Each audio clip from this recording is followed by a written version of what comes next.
si podría poner ahí primera de Timoteo, digo, sí, Tito 3, ahí del versículo 3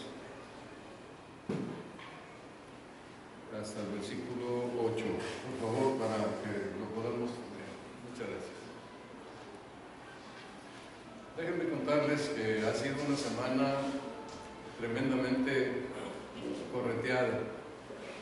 Mi esposa estuvo enferma y yo estuve muy asustado por la situación de la enfermedad de ella. Y a la vez pues tenía que preparar tanto mensajes como ayudar a mi consuegro en la celebración de sus 80 años y 55 de vida matrimonial, 80 años de vida y 55 de vida matrimonial con Gloria. Fue un tiempo extraordinario de estar pensando y estar considerando las cosas. Perdón, déjenme poner esto porque si no...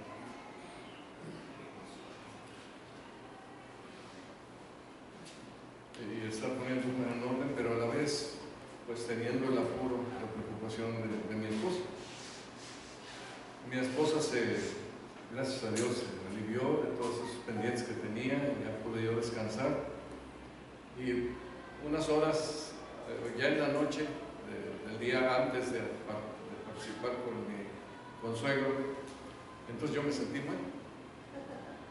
Y me sentía con vértigo, y me sentía con mucho malestar estomacal y con ganas de devolver el estómago sin poder hacerlo. Lo intenté, no podía, y tenía que estar el día siguiente ayudando a mi hermano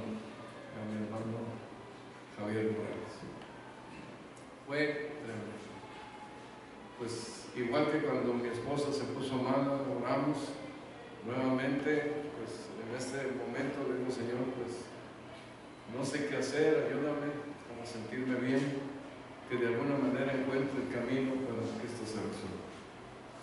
Pues ya el Señor dio a Cristina para preparar 2 o 3 cosas y tomar unas pastillitas y otro detalle, y llegó el momento en que todo empezó a tranquilizarse y se vino todo. Entonces al día siguiente, ya bien, otra vez, en los 5 sentidos, sin ningún malestar, pudimos ir a ayudar a mi hermano en su quehacer. Y fue un tiempo hermoso porque pudimos conocer la vida de un hombre que en un terreno difícil, que es el ser un empresario en medio de muchas situaciones de cuestiones de las empresas, personas muy claves dieron testimonio de su seriedad, de su honradez en las finanzas, en los impuestos, en todas las cosas. Es extraordinario que él hiciera esto, y ha hecho esto en su vida a través de ya varios años. ¿Qué será? Cuando comenzamos ebook, él tenía 10 años de haber comenzado la empresa y todo lo que pasó hoy. 35, 40 años de haber comenzado la empresa, y ejecutivos financieros dando testimonio de que su fe se refleja también en su honradez, en todas las cosas que tienen que ver con las cuestiones de impuestos. Y pues siempre uno dice, no, es que si no hacemos y decimos y movemos, las cosas no salen, pero han salido, y han salido bien. Me alegra mucho que el Señor me haya concedido por participar. Fue para mí un honor llevar todo el orden del programa, así que fue una bendición extraordinaria. Y pues por la gracia de Dios hubo las tensiones para poder llegar al punto. No había podido terminar el mensaje, por eso llegué, no estuve en el estudio, y pues les pido una disculpa, pero sí anduvimos muy enredadillos. Tenía avanzado, pero había mucho que pensar.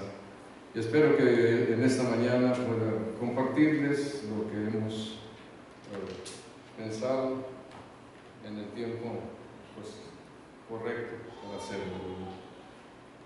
Quería que repitiéramos, por favor, esta parte de Tito y veamos la importancia que hay en el antes y el después.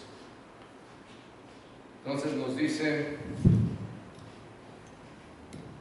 vamos a leerlo juntos. Porque nosotros también éramos en otro tiempo insensatos, rebeldes, extraviados, esclavos de concupiscencias y deleites diversos, viviendo en malicia y envidia, aborrecibles y aborreciéndonos unos a otros. Pero cuando se manifestó la bondad de Dios nuestro Salvador y su amor para con los hombres, nos salvó, no por obras de justicia que nosotros hubiésemos hecho, sino por su misericordia, por el lavamiento de la regeneración y por la renovación en el Espíritu Santo, el cual derramó en nosotros abundantemente por Jesucristo nuestro Salvador, para que justificados por su gracia viniésemos a ser herederos conforme a la esperanza de la vida eterna. ¡Qué maravilla! Pablo estaba lo que era antes y Pablo nos dice lo que fue después. Pero está incluido él con todos los demás que estaban experimentando la gloria de una transformación. Como hemos venido diciendo, pues hemos estado viendo que la vida cristiana es una transformación que se manifiesta en hechos. No es nada más un decir yo soy cristiano, no es nada más un decir que yo soy salvo, no es nada más hablar de las cosas espirituales, no es nada más, si me permiten, asistir, aunque es importante, a las reuniones de la iglesia, pero en todo momento y en todo lugar, eso que nosotros somos y hacemos debe de manifestarse en buenas obras en todas partes. Debemos ser conocidos por esto. Y pues nos ha venido llevando la carta del apóstol Pablo a Tito a través, como vimos, ¿verdad?, de los ancianos de la iglesia, a través de los ancianos de edad, de las ancianas de edad, que enseñan a las mujeres jóvenes que cuiden a sus hogares, sus hijos, sus esposos. Hemos caminado por estos lugares, con estas personas, con lo que la Escritura les enseña que deben de cuidar y guardar en sus vidas, con énfasis específico. Aquí ahora el apóstol Pablo está hablando con Tito y ahora le va a exhortar acerca de los jóvenes de Tito, de esclavos, de ciudadanos y de conciudadanos. Nos muestra cómo la Escritura, cómo Dios a través de su palabra nos va marcando en todos los aspectos en donde nosotros participamos con otras personas.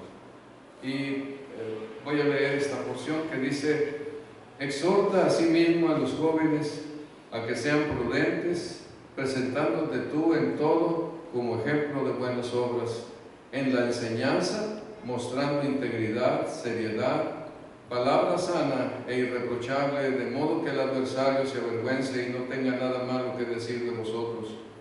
Exhorta a los siervos a que se sujeten a sus amos y que agraden en todo, que no sean respondones, no defraudando, sino mostrándose fieles en todo, para que en todo adornen la doctrina de Dios nuestro Salvador.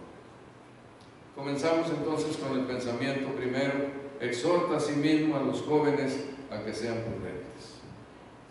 Hermanos, esta es una palabra sumamente importante, que los jóvenes sean prudentes, porque quizá algo que caracteriza a muchos jóvenes es la imprudencia.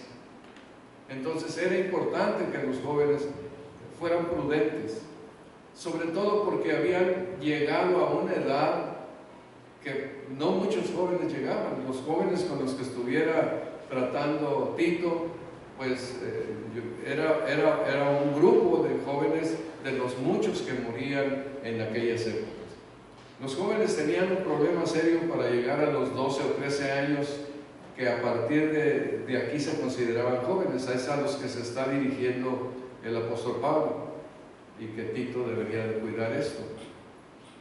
Ellos llegaban a los 12 o 13 años, pero para llegar a esa edad era el asunto sumamente difícil.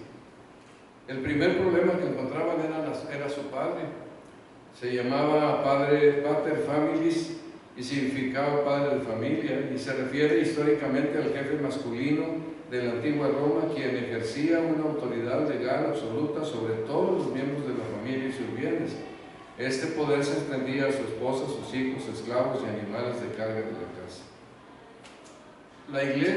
La Grecia de aquel tiempo, según lo que estaba consultando,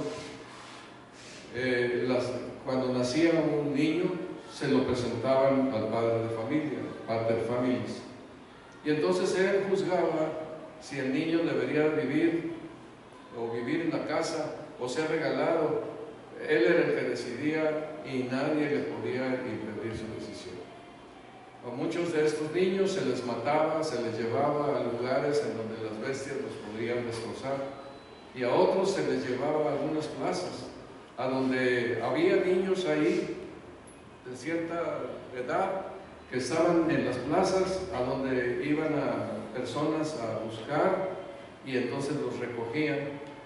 Algunos los llegaban a adoptar personas que querían tener un hijo, pero a una gran mayoría los tomaban para hacerlos esclavos y capacitarlos para ser esclavos y después venderlos en los mercados de esclavos y sacar dinero de esa manera.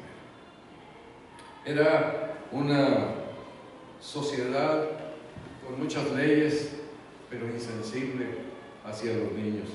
Y parece que la gente en general es insensible hacia los niños. El día de hoy estamos viendo la insensibilidad en donde las personas ven a los niños como algo que se puede desechar. Encontramos que miles de embriones, fetos, bebés, niños y niñas no nacidos también son gente que la gente les quita la vida, los destruye, y son miles. Y esto ha sucedido a través de toda la historia de las sociedades, a través de todo el tiempo. Esto ha sido una constante, los hombres matando a los niños.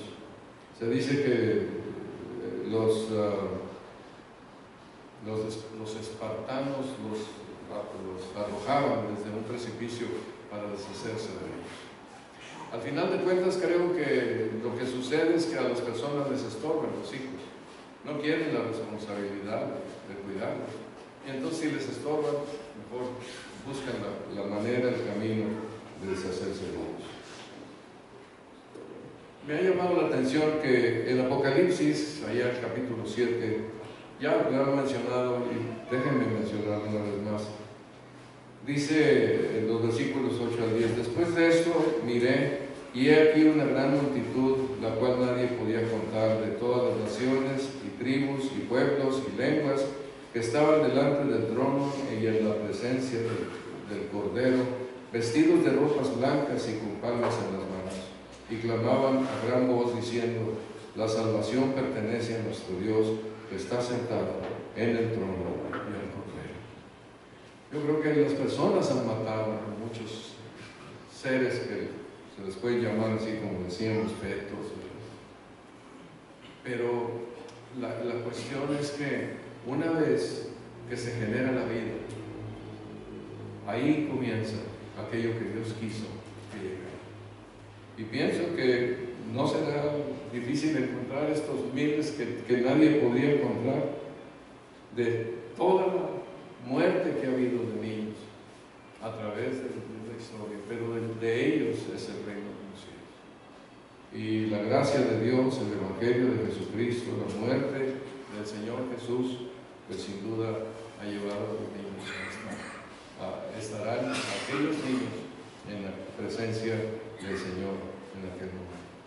Pero también el matar a un ser vivo, por muy pequeñito, por muy embrión que sea, es algo que enoja el corazón de Dios. Dice: porque ciertamente demandaré la sangre de vuestras manos,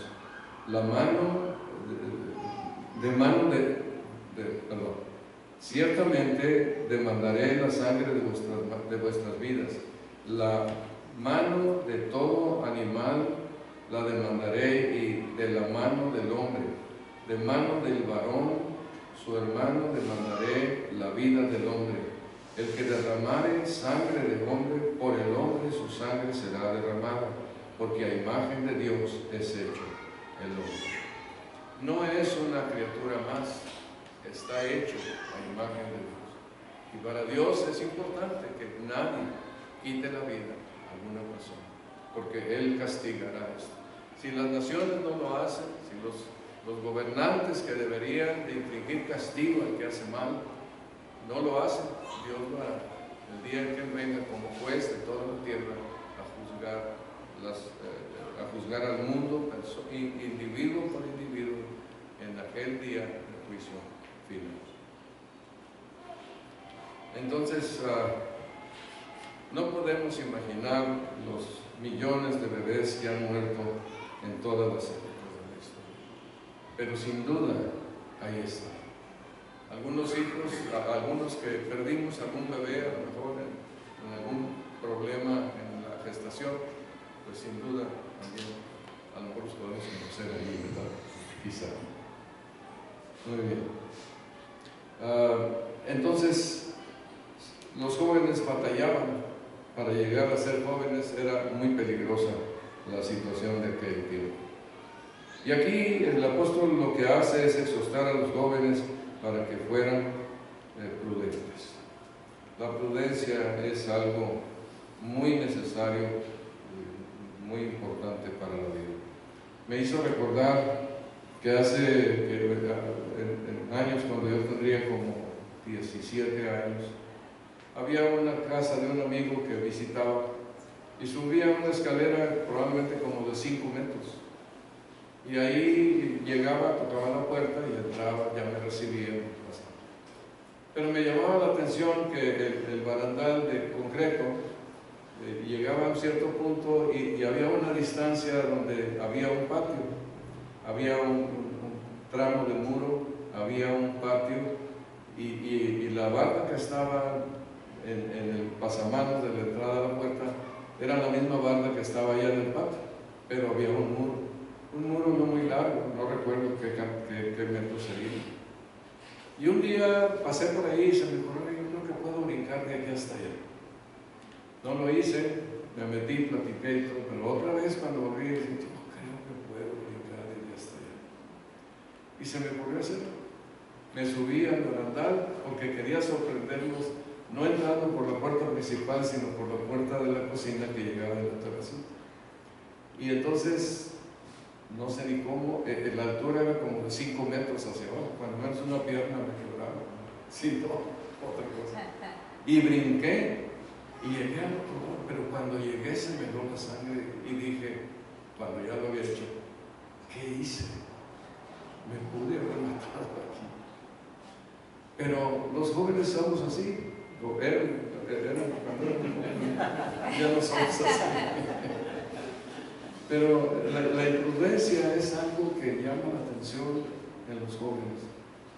Algunas personas pierden una mano porque se les ocurrió quemar un cartucho de dinamita y ver que se sentía tenerlo por ahí tronando.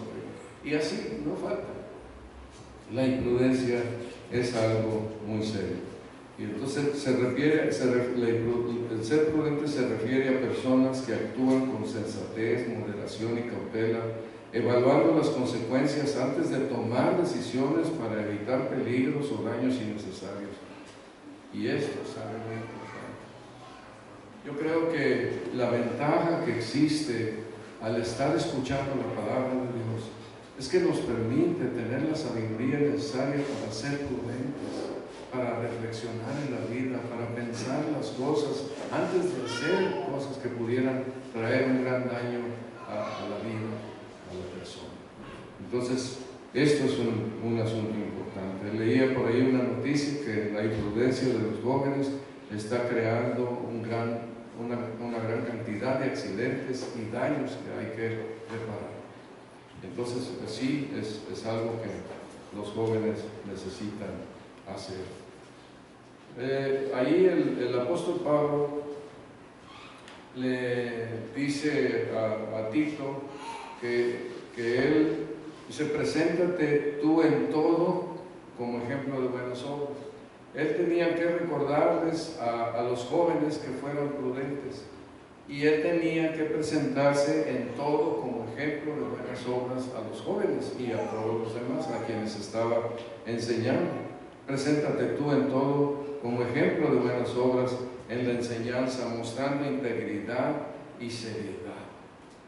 Entonces, una de las cosas que para un joven, que como era Tito en aquel tiempo, era que tuviera una actitud responsable, prudente, una actitud prudente, y al enseñar la palabra, ser íntegro y ser serio para enseñar la palabra de Dios.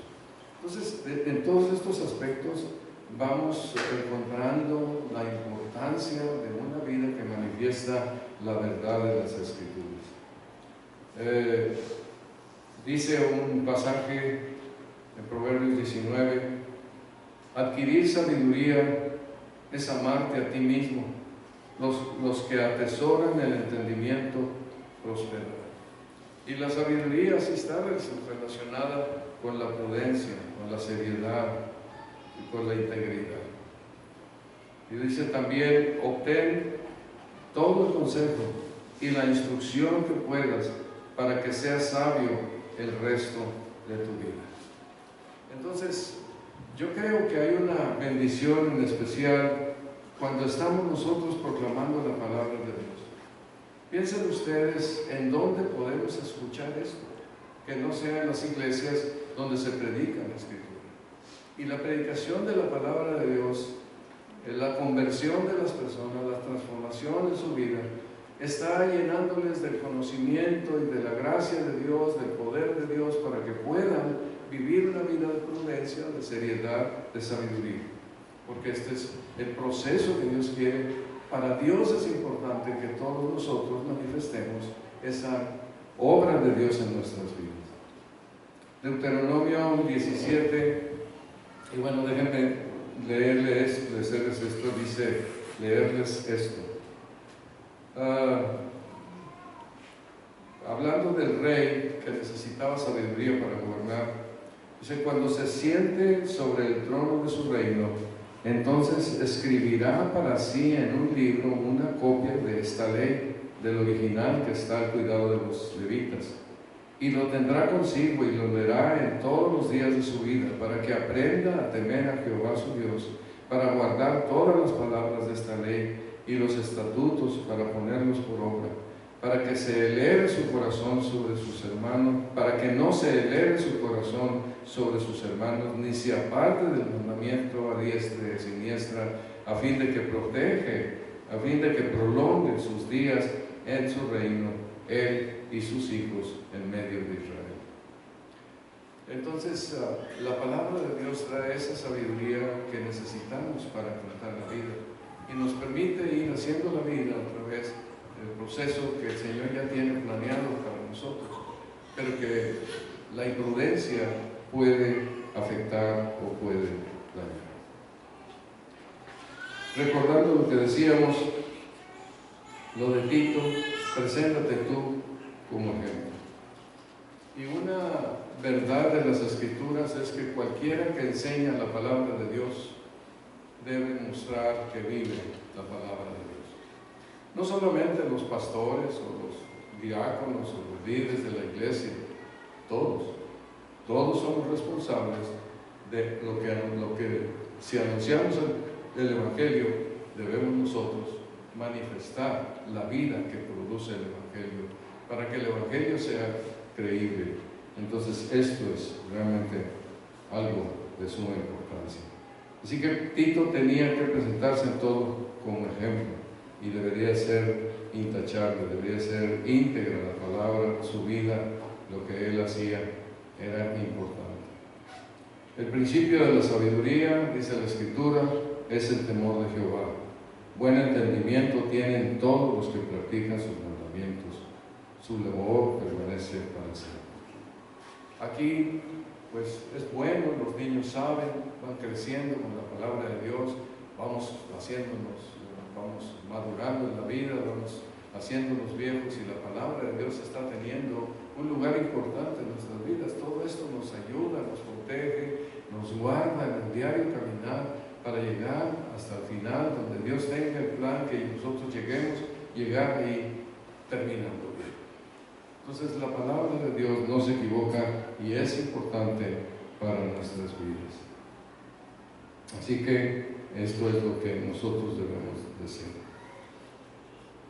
Por eso es clave que ustedes siempre estén viendo que predicamos la palabra de Dios.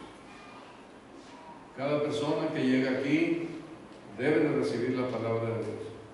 Y si por alguna razón no lo hacemos, estamos fallando en lo más importante que tiene que ver con la iglesia de nuestro Señor Jesucristo y con el Evangelio, la palabra de Dios. Ahora, ser ejemplo, decíamos, es lo que es también para todos, ser ejemplo de buenas obras.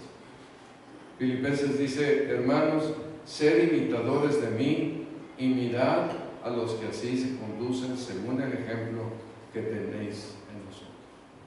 O sea, todos debemos ver cómo viven los creyentes que tienen más tiempo, que enseñan la Biblia, la palabra de Dios, e imitar la fe. También de los apóstoles, de los pastores, dice imitar su fe. Entonces sí, hay que ver. A veces se usaba la frase no me mires a mí, mira al Señor. Pero en lo que yo encuentro en los pasajes de la Escritura no es eso lo que dice la Escritura. Lo que dice la Escritura es: el Señor nos transforma la vida, mírame a mí. Porque somos lo que presenta la realidad de la obra que hace el Evangelio. ¿No les parece? Entonces, vamos a pensar en esto que es importante. Ya no digamos, no me mires a mí, mira al Señor. Es que la única manera en que van a poder ver al Señor es a través de mi vida. ¿Qué hace? Aquí estoy yo. ¿Cómo transforma? Aquí estoy yo. ¿De qué manera son las personas que conocen al Señor? Aquí estoy yo. Entonces, nosotros debemos de ser ejemplos. Después, el apóstol Pablo le dice a Tito que hable a los siervos. Y aquí estamos con las personas que han sido esclavos toda su vida. Decía un historiador que no se sabe cuándo comenzó la esclavitud, pero es muy probable que desde los primeros momentos en que aparecieron sociedades ya había alguien que tenía sujeto a otra persona para que le sirviera a su gusto, ¿verdad? Recuerdo que una vez andábamos buscando a una persona que se había extraviado y anduvimos en las zonas de Oaxaca, en unos lugares muy humildes, y había como unos mercaditos en aquellos lugares de gente muy humilde, pero en medio de ellos había personas que dominaban a otros en una manera tan brutal que a mí me sorprendió. Los maltrataban. Esas personas vivían, amanecían, estaban en lo que debía ser un trabajo para que la persona los estuviera tratando con majadería, con brujerías de mala manera, con movimientos bruscos. Me sorprendió. Eran pobres dominados por pobres, o no sé si llaman pobres, parecían pobres pero eran ricos, quién sabe. La cuestión es que me sorprendió ese maltrato tan brutal que les daban a las personas. Y sí, pues la esclavitud ha sido una cosa general en el mundo. Mesopotamia, Egipto, China, Grecia, Roma, África, Europa, todos han manejado esclavos. Y la esclavitud no es algo que la Biblia no promueve el abolir la esclavitud, pero con los mandamientos que Dios hace está realmente llevando a las personas a abolir la esclavitud, porque la Biblia nos enseña que todos somos iguales, por ejemplo, que Dios nos creó iguales. La Biblia nos enseña que el que quiera ser sobre todos, sea que el servidor de todos. La Biblia nos enseña que los celos y contención, ahí hay perturbación y toda obra perversa. Pero la sabiduría que es de lo alto es primeramente pura, después pacífica, amable, benigna, llena de misericordia y de buenos frutos, sin incertidumbre ni hipocresía. El fruto de la justicia se siembra en paz para aquellos que hacen la paz. Yo creo que cuando tenemos esta comprensión de la palabra, no vamos a querer tener esclavos. No vamos a tratar a las personas con diferencias. No me voy a sentir un rey que Dios me dio la gracia de poder ser rey de todos los demás, y luego mis hijos también van a ser reyes de todos los demás, y va a haber una genealogía de reyes que nada más le corresponde a mi familia, pero a nadie más. No, esto no va a suceder. Al ir aprendiendo estas verdades, pues automáticamente se rechaza la cuestión de la esclavitud. Sin embargo, los esclavos debían aceptar su situación, y la debían aceptar bien, de buena manera. Y esto es una enseñanza que ha llegado a mi vida también, y he tenido, pues yo he aprendido lo que es comprar todito. Hay cosas que llegan a la vida que no podemos cambiar. No se puede. Están en tal circunstancia que no hay manera. Tengo que estar ahí. ¿Qué voy a hacer? ¿Estarme quejando todo el tiempo de que estoy en una condición desfavorable, que no me gusta, que no es la manera? ¿Qué voy a hacer? Y lo que Dios me dice es que tenga contentamiento y que haga lo mejor que puede. Recuerdo que hace años fui a visitar a un hombre que cayó, pues un hombre que traficaba drogas. Estuve en la ciudad de Paso, Texas. El hombre estaba en el hospital, y yo pude estaba en el hospital esposado, y pude hablar con él acerca de la salvación, y él se convierte al Señor. Y cuando lo pude visitar un par de veces más, hablábamos de la necesidad que él fue. ¿Qué debo hacer yo? Ser mejor preso. Acéptalo. Ser mejor preso. Acepta esto y compórtate como un cristiano preso delante de todas las personas. Y creo que esto es así. Hace años fui a platicar con un amigo que me decía que iba a dejar a su esposa, y Dios me recordó. Yo ya iba en el trayecto para visitarlo, recordando el ejemplo de los hijos buenos y malos. ¿Recuerdan ustedes? Y el punto era que lo que decía Jeremías, ustedes van a parecer hijos hermosos si aceptan la cautividad de Judá, pero ustedes van a parecer hijos podridos si rechazan la cautividad de Judá. ¿Qué venía? La cautividad. ¿La querían? No. ¿Tenían que aceptarla? Sí. ¿Y aceptarla como qué? Como de Dios. Y entonces la petición de Dios era: tómenla y se van a bendecir. Y la actitud de ellos era: no puedo aceptar eso, es contrario, ¿verdad? Y entonces irían a sufrir por no aceptar. Aquí les dice el apóstol Pablo a Tito que les diga: pide a los esclavos que se sujeten a sus amos, que agraden en todo, que no sean respondones, que no defrauden, sino que se muestren fieles en todo. ¿Qué tenían que hacer? Ser buenos esclavos. A lo mejor eran amos difíciles. No dice cómo serían los amos.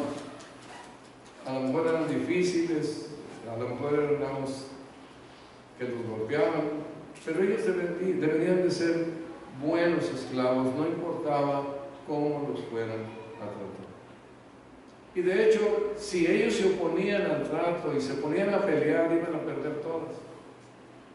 La sociedad los había puesto en tal circunstancia que no había manera de que ganaran.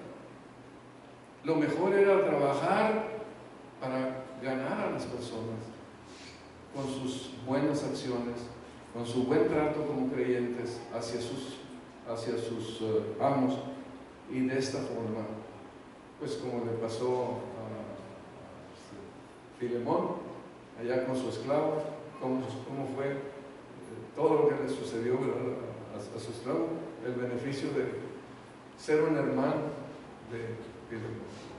Entonces, sí, llega el momento en que Dios nos enseña a depender de Él, hasta que Dios cambia las cosas de una manera que no nos imaginamos. Por eso creo que es importante tomar en cuenta esto, aceptar lo que Dios nos ha puesto. Mi amigo quería dejar su matrimonio, y yo le decía, no, es que yo soy infeliz aquí, yo no puedo seguir aquí. No, finalmente lo soltó, y lo que resultó fue que nunca encontró el amor de su vida. Pasaron 2 años, ya murió, él ya está con el Señor, pero no hubo amor en su vida, no podía encontrar. Él tenía un lugar que debía cuidar, no le gustaba, no debía preocuparse por eso, él debía cuidar lo que tenía que hacer. Y así es nuestro Dios, ¿verdad? Nos enseña qué es lo que tenemos que hacer. Bueno, pasando a Tito capítulo 3, versículos 1 y 2, aquí hay 2 peticiones, 2 instrucciones a los creyentes de Creta. La primera dice: recuérdales que se sujeten a los gobernantes y autoridades, que obedezcan, que estén dispuestos a toda buena obra. Pues eran ciudadanos de aquel lugar, y entonces lo que ellos debían de hacer era sujetarse. Deben sujetarse a los gobernantes y autoridades. Sujeten, obedezcan, dispuestos a todo. Una de las cosas que me ha impresionado a mí de la sociedad norteamericana es la obra social que hacen entre ellos. Mi hija es una fan, le gusta ir a organizar comidas, y a las personas que están con necesidades económicas o necesidades de alimentación, organizan grandes comidas, y entonces llega la gente y ahí las personas les sirven, les dan todos los artículos que necesiten para tener una buena comida, y cuando ya termina todo aquello, limpian, recogen, y queda todo como si nada hubiera pasado.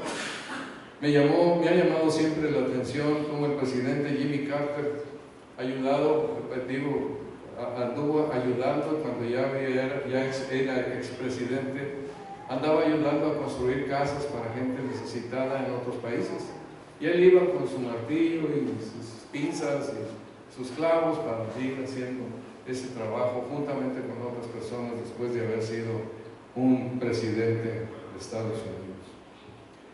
Si nosotros queremos encontrar un jeque árabe, no lo vamos allá haciendo una obra de caridad, una obra de justicia o de servicio.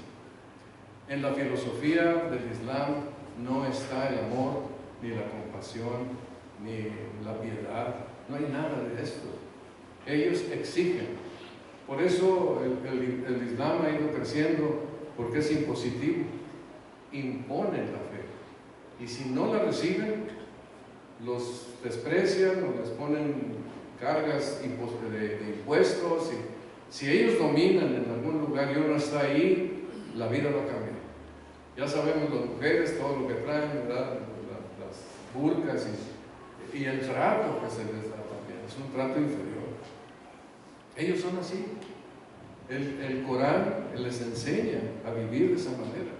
Las instrucciones de su profeta fueron a vivir de esa forma, de esa manera. Entonces sí, no encontramos en ellos esta disposición. El cristianismo no es impositivo, lo propone. Aquí está la fe, aquí está la transformación, aquí está el cambio que Cristo ofrece. Tú decides, tú crees o no crees. Y el amor se manifiesta hacia todas las personas, no hay estas cosas. Pero en el Islam y en otros credos no hay ese tipo de enseñanza y de forma de vivir. Así que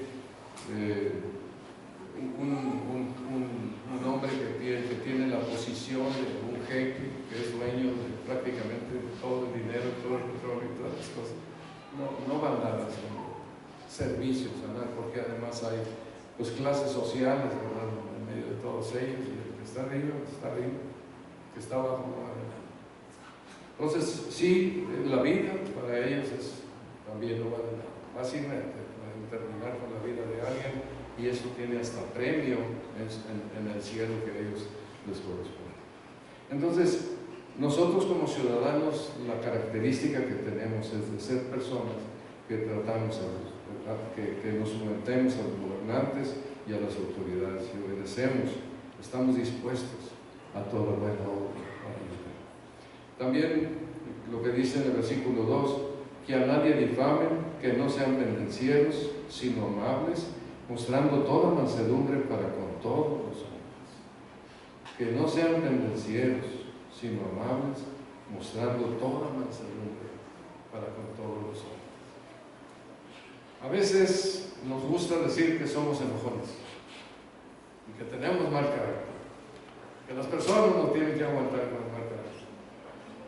Yo no encuentro el mal carácter como característica de la vida espiritual. Aquí nos muestra no un mal carácter, sino un carácter sencillo.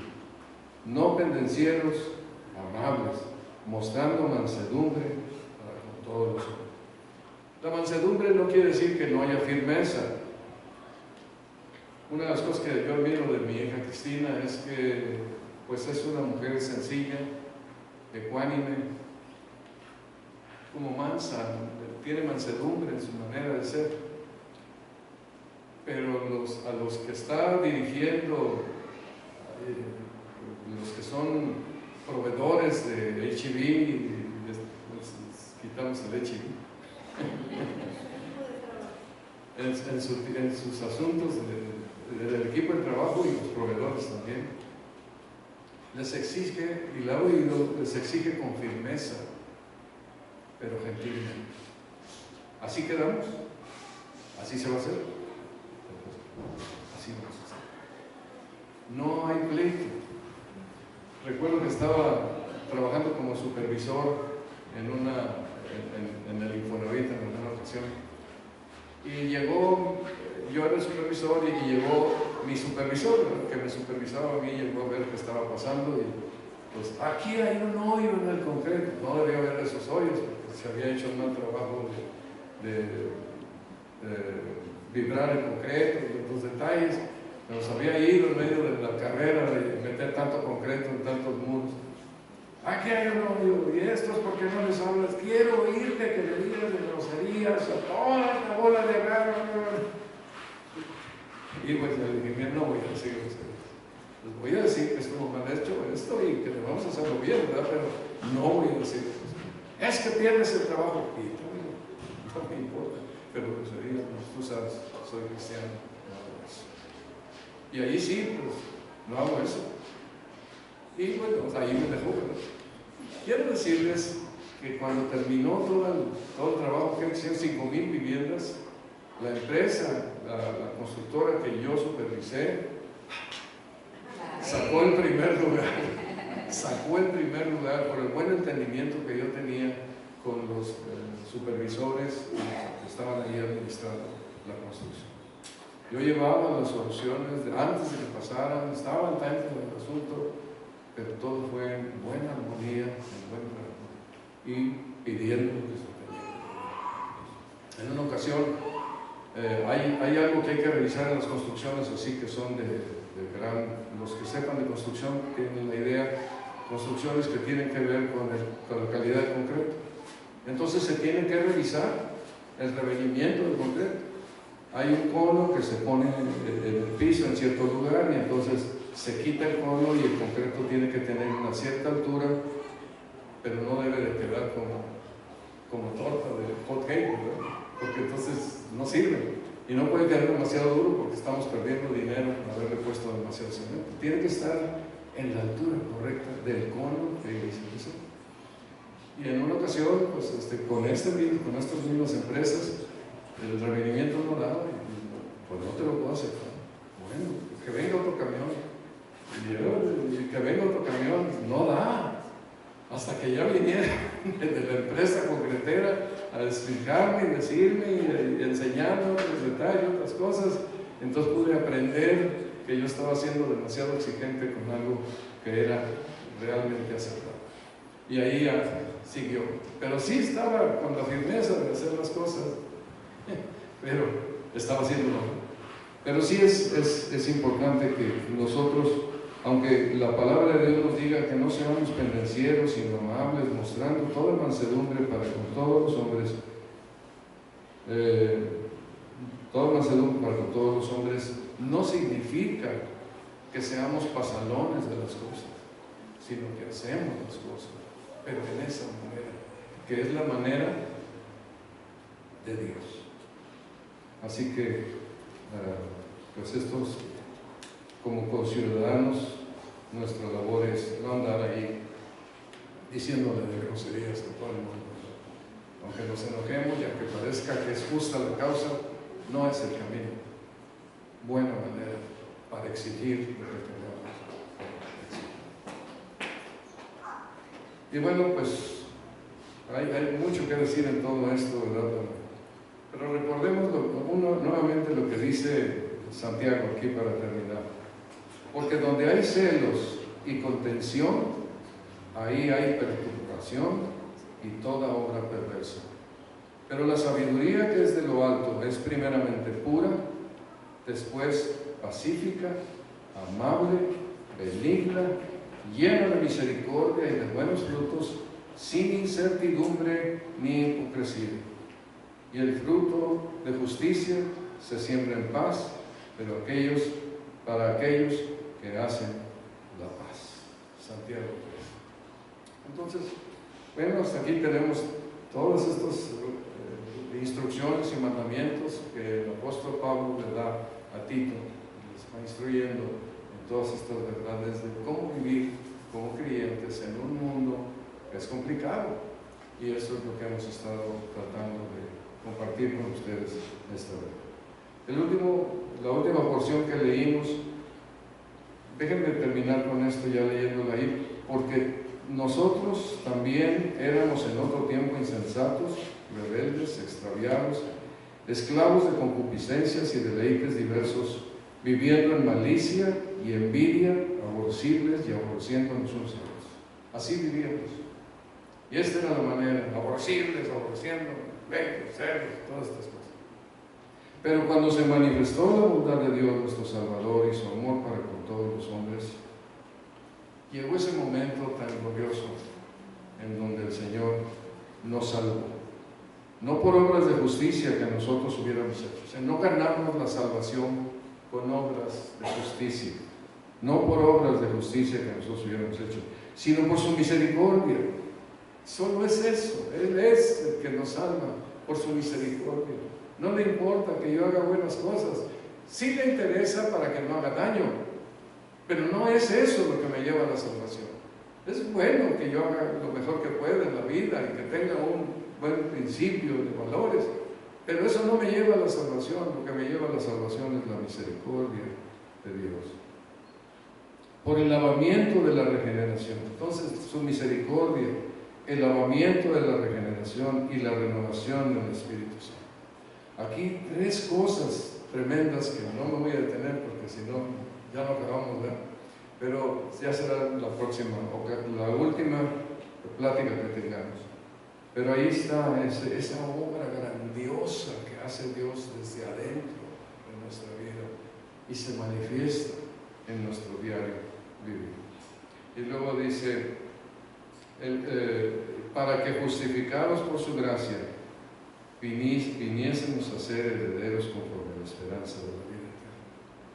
Todo aquel que tiene la esperanza de la vida eterna es un heredero de esa esperanza, camina en esa esperanza, en esa verdad espiritual de una vida diferente, que celoso, como hemos dicho, de buenas obras. Y luego el último versículo que leímos hace unas semanas, palabra fiel es esta, y en estas cosas quiero que insistas con firmeza, para que los que creen en Dios procuren ocuparse en buenas obras. Estas cosas son buenas y útiles a los hombres. Entonces, nos falta un tema nada más. con el favor de Dios, el día 14, creo que es hasta el día 14, el que me toca, para concluir ya esta serie de temas sobre Tito.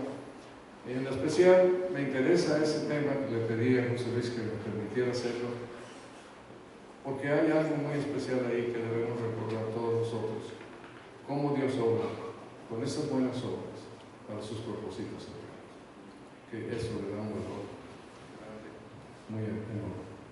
Bueno, muchas gracias, hermanos. Gracias. Que el Señor los bendiga.